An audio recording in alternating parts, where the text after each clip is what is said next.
తలంపులకును కావలియుండును.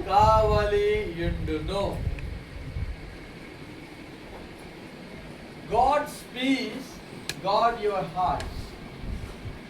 దేవుని సమాధానం. ఈ రోజుల్లో మనిషికి ఏం కావాలి అంటే సమాధానం కావాలి. ఎక్కడ సమాధానం కావాలి చెప్పండి? ఒక ఇంటి దగ్గరే కావాలా? అన్ని ప్లేసుల్లో ఎక్కడికి వెళ్ళినా సమాధానం. ఉద్యోగంకి వెళ్తే ఏమడుగుతారు? సమాధానం కావాలి, పీస్ ఆఫ్ మైండ్ కావాలి. ఇంటి దగ్గర ఉన్నా సమాధానం కావాలి. లేకపోతే బయటికి వెళ్ళినా సమాధానం. ఎక్కడైనా గందరగోళం ఉంటే మనిషి ఉండలేదు. ఎక్కడైనా వెళ్తూ సడన్గా ట్రాఫిక్ ఉందనుకోండి, ఎలా అయిపోతాం? కొద్దిసేపే ఆ ట్రాఫిక్, అది కూడా మనకి ఇష్టం ఉండదు, ఉక్కిరి బిక్కిరి అయిపోతాం. సమాధానం గురించి మనిషి ఆలోచించడం మొదలుపెట్టాడు. సమాధానం ఎక్కడ దొరుకుతుంది అని మనిషి వెతుకుతూ ఉన్నాడు. అయితే మంచి శుభవార్తను అపోస్తలుడైన పౌలు తెలియజేస్తూ ఉన్నాడు.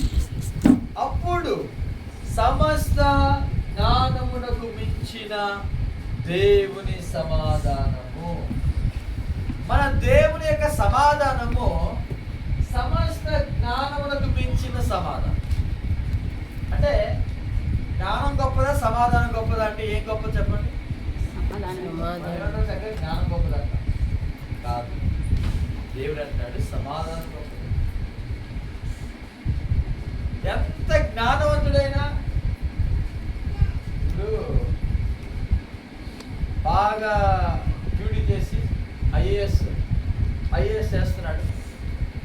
ఆ పనంతా ముగించి ఇంటికి వచ్చేసరికి భార్య గొడవ పెట్టింది అనుకోండి, ఏమంటే మనశ్శాంతి ఉంచితే చాలు అంటాడు. అంత చదువుకునే వ్యక్తి కూడా ఏం కావాలంటాడు? ఎందుకని జ్ఞానం కంటే సమాధానం గొప్ప. బైబిలే చెప్తుంది సమస్త జ్ఞానమునకు మించిన.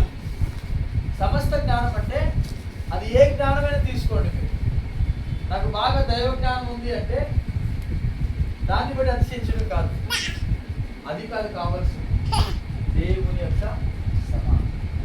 ఈరోజు మనిషి ఎన్నో చదువులు చదువుతున్నాడు, లేకపోతే ఎన్నో ఉద్యోగాలు చేస్తున్నాడు, లేకపోతే అన్ని సాధిస్తూ ఉన్నాడు, కానీ ఒక్కటి మాత్రం మృదువుగా ఉన్నాడు. ఏంటో తెలుసా?